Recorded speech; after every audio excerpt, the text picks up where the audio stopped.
Welcome back, friends, to Chapter by Chapter, the interview series. I'm Paige Turner, and today we're stepping into Chapter 6 of It's All About Him. This chapter is titled, Tell What You Know, and it's all about something Jesus cared deeply about, not as a burden, but as a lifeline for our spiritual health. Joining me again is the author and pastor, Lee Venden. Lee, this chapter begins where all four Gospels end, with Jesus' parting assignment: go, make disciples, teach, share. And you suggest it wasn't given because God needed more workers, but because we needed the exercise. Would you unpack that for us?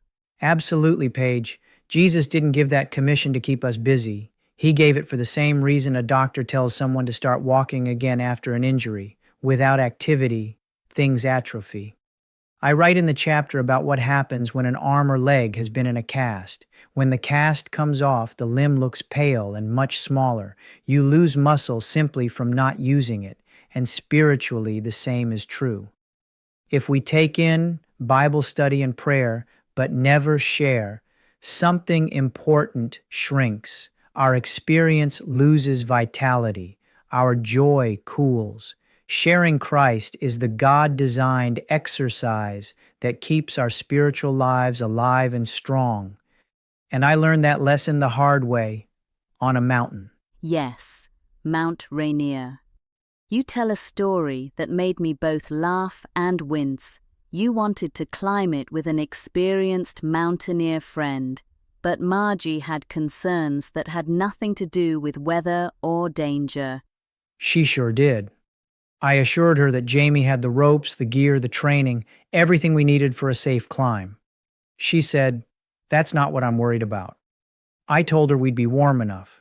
She said, "That's not it either." Finally, I said, "Well, what is the problem?" She looked at me and said, "Lee, you're 40 years old, and you haven't exercised since college. Jamie might be fit enough to climb the mountain, but he's not fit enough to drag you up it." So, of course, I took that as a challenge.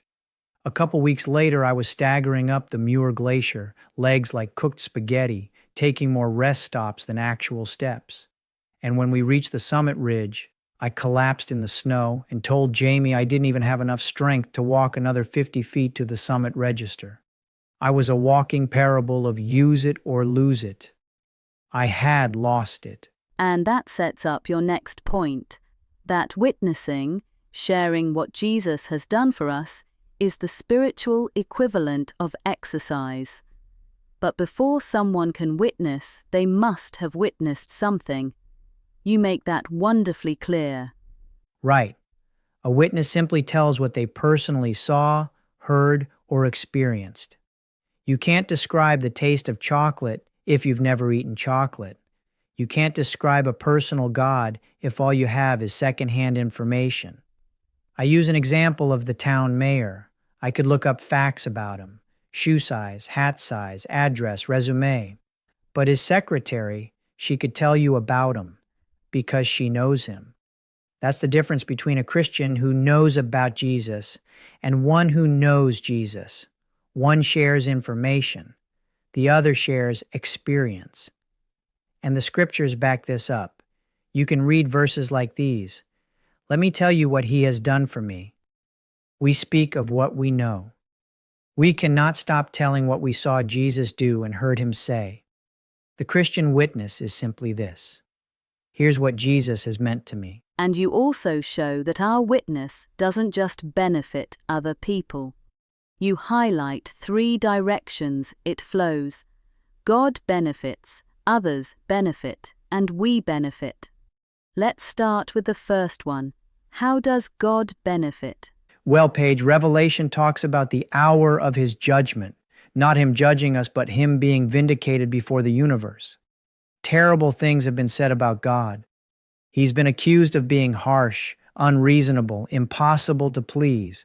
But when people see his life reproduced in his children, transformed hearts, forgiveness flowing, courage under trial, it points back to the gardener, not the flowers. Jesus said, "Let your light so shine that they may see your good works and glorify your Father in heaven." They glorify Him because they recognize that He is responsible for any goodness in us. The change in our lives becomes part of the evidence that God truly is who He says He is. So, part of our witness is letting God's character be seen in us, the way a garden reflects the skill of the gardener. Let's go to the second benefit, how others benefit by our witness. And you're very clear, their salvation doesn't depend on us. God isn't limited like that. Exactly. No one will be lost because I failed to tell them about Jesus. He has angels, He has dreams, He has direct impressions, He can reach people Himself, and He does. But what my witness can do is help someone meet Jesus sooner. Andrew told Peter, "We found the Messiah." And Peter met Jesus earlier than he otherwise would have. The woman at the well told her village, and because of her words, they went to hear Jesus for themselves. That's the beauty of witnessing. Jesus will reach people, but He loves to let us help introduce them.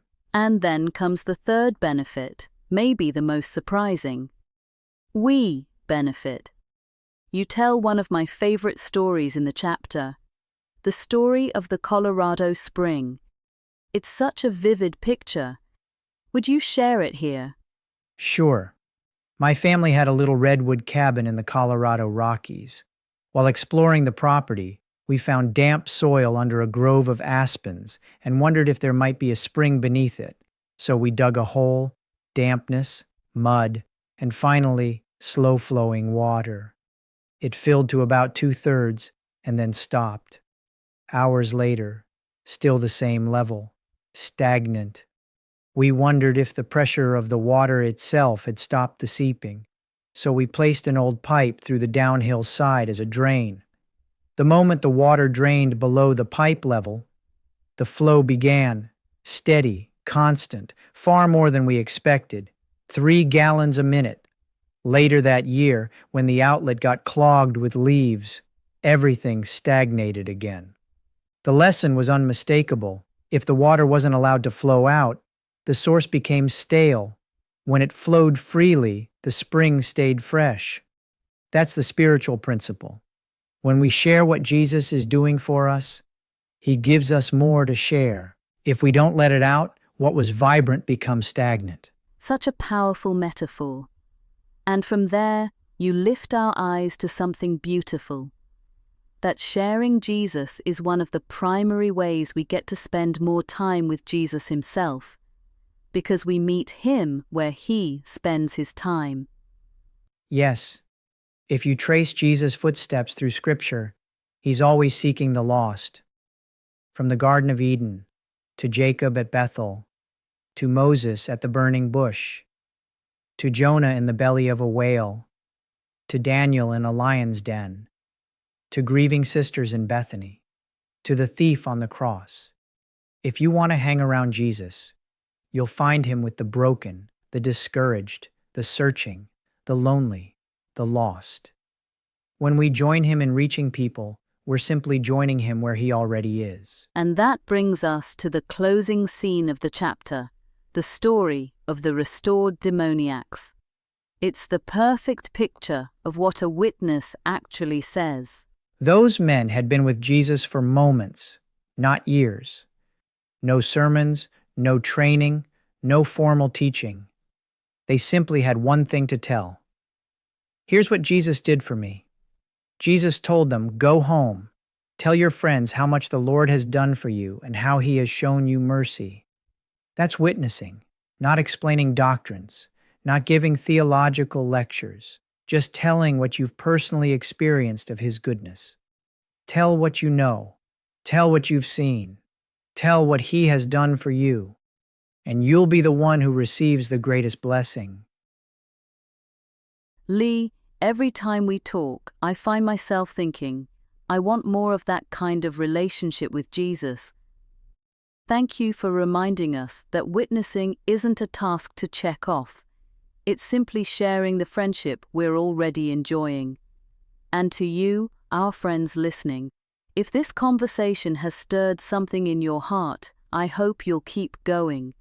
Spend time with him. Notice what he's doing. And when he gives you something real, pass it along. Someone in your world may be praying for exactly the encouragement you're holding. If you'd like to explore more, the book It's All About Him is available for purchase on Amazon.com. And if you know someone who'd be blessed by these interviews, feel free to share the link. Until next time, this is Paige Turner reminding you to keep your eyes on him.